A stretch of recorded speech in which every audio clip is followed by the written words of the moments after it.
Hey guys!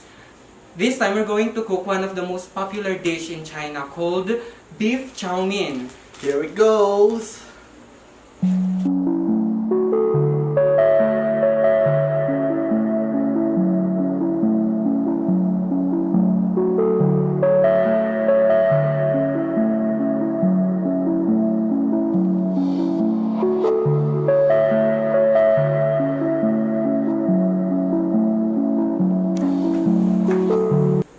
First step, we need to preheat the wok and then add some oil. Then the ginger.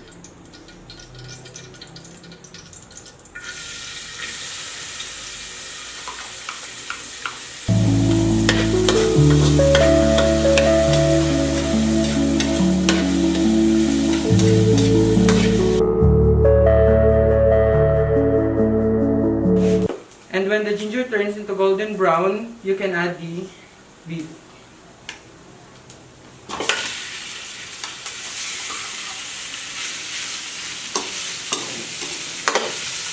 Then add some Chinese soy sauce.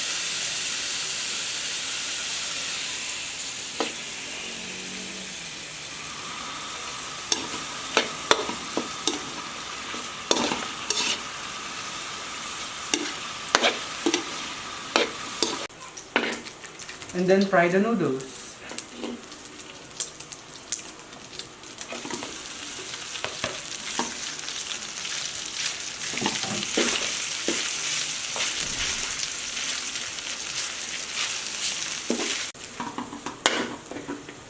Then add some oil.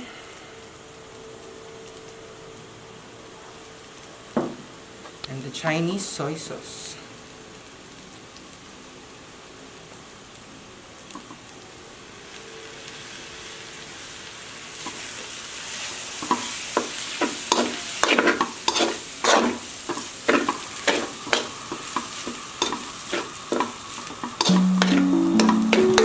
Then add spring onions.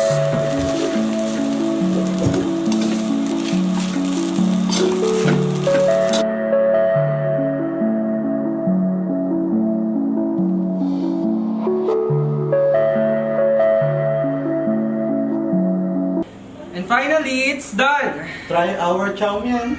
Thanks for watching.